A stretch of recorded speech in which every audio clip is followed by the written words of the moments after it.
profundicemos en este tema, realmente cómo se toma pues este nombramiento en los diferentes sectores. Le agradezco a Marco Fernández, profesor investigador de la Escuela de Gobierno y Transformación Pública del Tecnológico de Monterrey y además investigador de México Evalúa, que nos acompañe el día de hoy. Marco, ¿cómo estás? Bienvenido.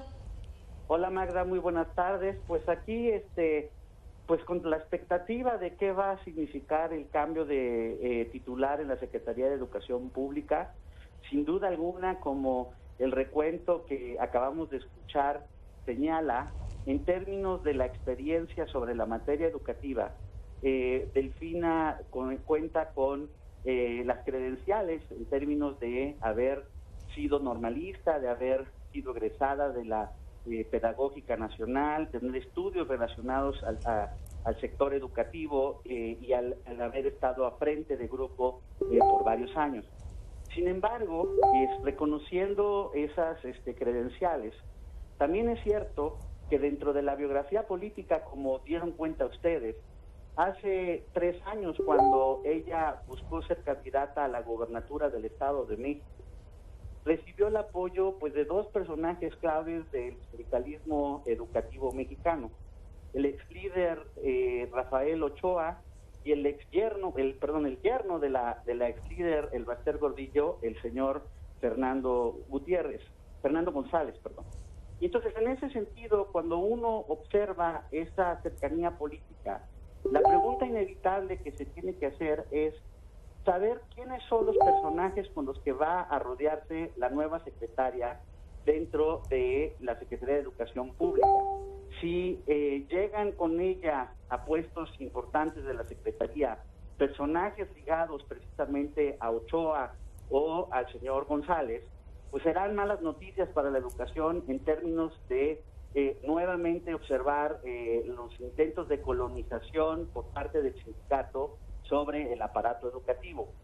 Si ella, aprendiendo precisamente de su experiencia educativa, prefiere mantener distancia de este tipo de malos influencias sobre el sistema educativo y usa su experiencia para poder identificar cuáles son las políticas urgentes que se tienen que establecer de cara al tsunami educativo que enfrenta el país por la pandemia, entonces habremos ganado con el cambio en la titularidad de la Secretaría de Educación Pública. Híjole, me parece que tocas un punto clave, ¿no? Que aquí el asunto es de quiénes se va a rodear para que verdaderamente pueda funcionar mejor la Secretaría de Educación, dado el contexto actual que estamos viviendo, dado el rezago educativo que se espera que seguramente va a ser fortísimo el próximo año y que tú y yo ya lo hemos platicado en distintos momentos, y un reto que me parece aún más grande, Marco, el regreso a clases. Sin duda, sabemos, lo hemos dado cuenta en tu espacio, cómo lamentablemente en estos momentos tenemos afectaciones muy importantes en términos de aprendizajes, un problema creciente de abandono escolar, un problema de afectaciones incluso emocionales entre un número importante de estudiantes. Hay inquietud en el magisterio por promesas incumplidas en términos de recursos para su capacitación, recursos para mejora salarial en términos del denominado escalafón horizontal. Entonces, hay un montón de pendientes que hereda la nueva secretaria. Se necesita hacer ajustes de tuerca sobre la estrategia a la distancia de Aprende en Casa.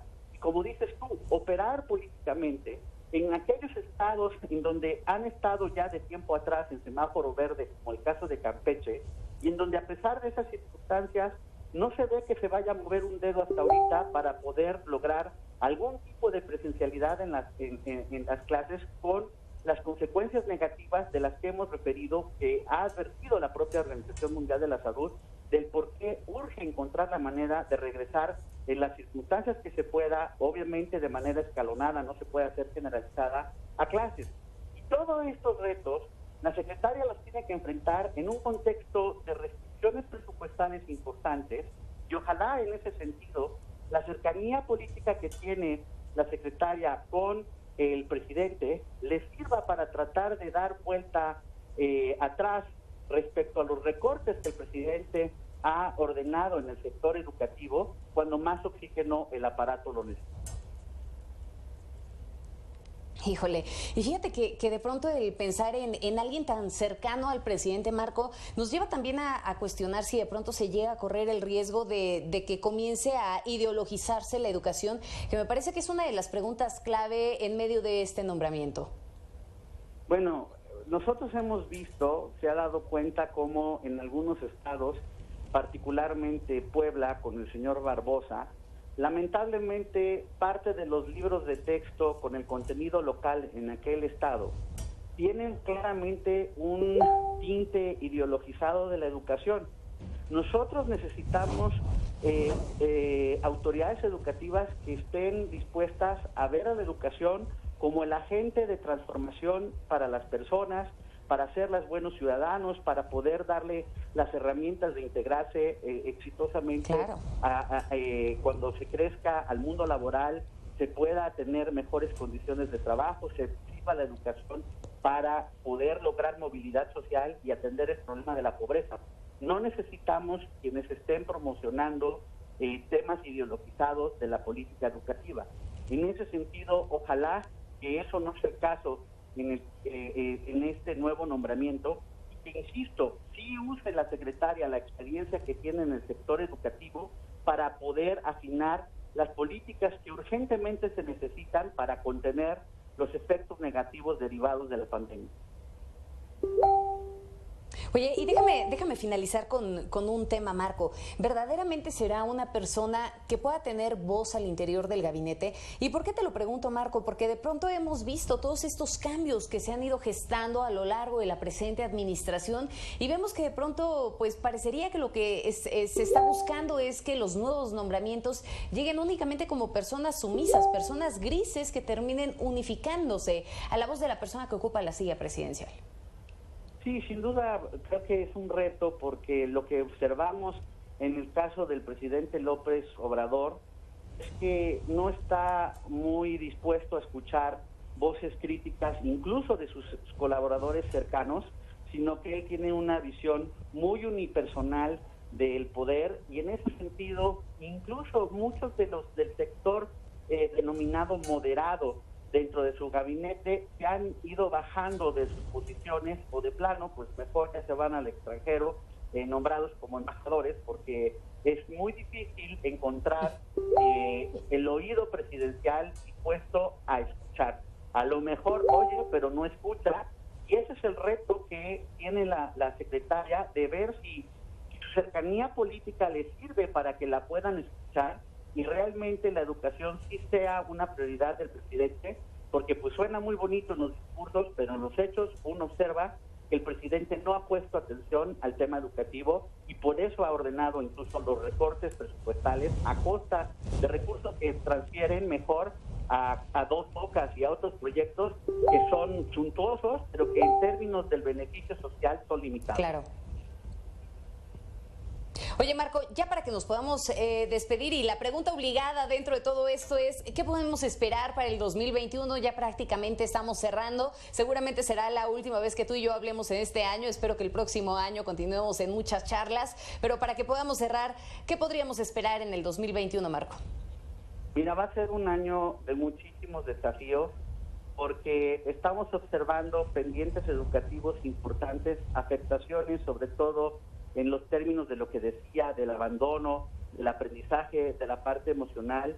Se tienen pocos recursos para tener instrumentos efectivos para contenerlo, y para complicar aún más la situación, el tema político va a estar candente, y la tentación de usar alianzas políticas con algún sector organizado del magisterio a costa de las oportunidades educativas va a estar ahí.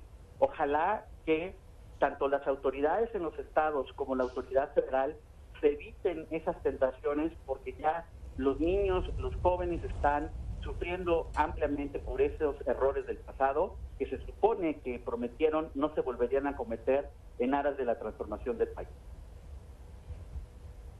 Oye, la tentación del poder, y en medio todavía de este cambio de semaforización, sobre todo en el centro del país, que termina complicando un poco más y que hace ver más lejano el regreso a clases en estados como la Ciudad de México y como en el Estado de México.